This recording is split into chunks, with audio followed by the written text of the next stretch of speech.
اللہ کے پاک نام سے جس نے اس دنیا کو ہمارے لیے مسخر فرمایا۔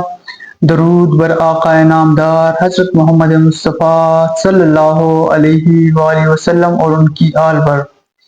جو لا کہا وہ لا ہوا، وہ لا بھی اس میں لا ہوا، جز لا ہوا کل لا ہوا، پھر کیا ہوا اللہ ہوا۔ تصوف میں علم صرف ظاہری معلومات، ڈیروں کتابیں پڑھنے، ڈیروں کتابیں لکھنے کا نام علم نہیں ہے، بلکہ دل کی آنکھ سے حقیقت تک پہنچنا، اس حقیقت کو پہچاننا کا نام علم ہے۔ صوفیہ کے نزدیک علم وہ نور ہے جس سے باطن جگمگا اٹھے، دل میں نور آ جائے، باطن جگمگا اٹھے اور انسان قرب الہی کی راہ پالے، یہ علم ہے۔ حضرت علی کرم اللہ وجہہ فرماتے ہیں کہ علم دل کا نور ہے، نہ کہ صرف زبان کا بیان۔ اور ایسے ہی صوفیہ کرام فرماتے ہیں کہ علم کی 5 اقسام ہیں۔ پہلی قسم جو ہے وہ ہے علم الیقین، دوسری قسم ہے عین الیقین، تیسری قسم ہے حق الیقین، اور چوتھی قسم ہے علم ظاہر، اور 5ویں قسم ہے علم باطن۔ اب سب سے پہلے ہم بات کرتے ہیں علم الیقین کی۔ علم الیقین یہ وہ درجہ ہے جس میں بندہ علم کے ذریعے کسی چیز کی حقیقت کو پہچان لیتا ہے، مگر ابھی اس کا مشاہدہ نہیں کیا ہوتا۔ ہم یہاں پہ ایک ایگزامپل سیٹ کرتے ہیں، آگ کو رکھتے ہیں، آگ کی مثال لیں گے ہم ساری اس میں مثالوں میں۔ تو مثال کے طور پر آپ کو یقین ہے کہ آگ جلاتی ہے، لیکن آپ نے خود اس کا مشاہدہ نہ کیا ہو، تو یہ ہے علم الیقین۔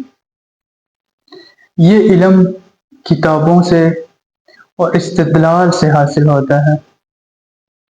اور دوسرا نمبر ہے عین الیقین۔ یہ اس وقت حاصل ہوتا ہے، عین الیقین علم جو ہے یہ اس وقت حاصل ہوتا ہے جب سالک خود حقیقت دیکھ لیتا ہے۔ مثال کے طور پر آپ نے آگ کو جلتے ہوئے اپنی آنکھوں کے سامنے دیکھ لیا ہے، یہ علم مشاہدہ اور کشف کے ذریعے حاصل ہوتا ہے۔ اور تیسری قسم جو علم کی ہے وہ ہے حق الیقین۔ حق الیقین یہ سب سے بلند درجہ ہے۔ جب انسان حقیقت کے اندر داخل ہوتا ہے، تو یہاں پہ پھر آگ کی اگزامپل ہم لیں گے کہ آپ خود آگ میں داخل ہو جائیں اور اس کی تپش کو محسوس کریں۔ یہ علم فنا اور قرب الہی کے بعد حاصل ہوتا ہے، یہ ہے حق الیقین۔ اور چوتھا علم جو ہے وہ ہے علم ظاہر۔ یہ علم قرآن، احادیث اور فقہ اور عبادات کے ظاہری احکام کے متعلق ہے، جسے ہم شریعت کہتے ہیں۔ صوفیہ کہتے ہیں کہ علم ظاہری جو ہے وہ بندگی سکھاتا ہے۔ اور 5ویں قسم ہے علم کی علم باطن، جو سب سے معتبر ہے۔ یہ علم دل کے اندر اللہ کے نور سے ظاہر ہوتا ہے، یہ کہیں باہر سے نہیں آتا۔ اور یہ علم صوفیہ کی صحبت پانے سے حاصل ہوتا ہے، یہ یاد رکھیے گا۔ اس علم میں راز معرفت اور حقائق وجود منکشف ہوتے ہیں۔ علم باطن بندے کو قرب خداوندی تک پہنچاتا ہے۔ تصوف میں علم کا مقصد اللہ کی معرفت حاصل کرنا ہے۔ نہ کہ محض بحث و بادشاہ یا ظاہری علم پر فخر کرنے کے لیے۔ آپ کو انجینئر بھی بننا چاہیے، ڈاکٹر بھی بننا چاہیے، آپ کو اچھا مقرر بھی بننا چاہیے۔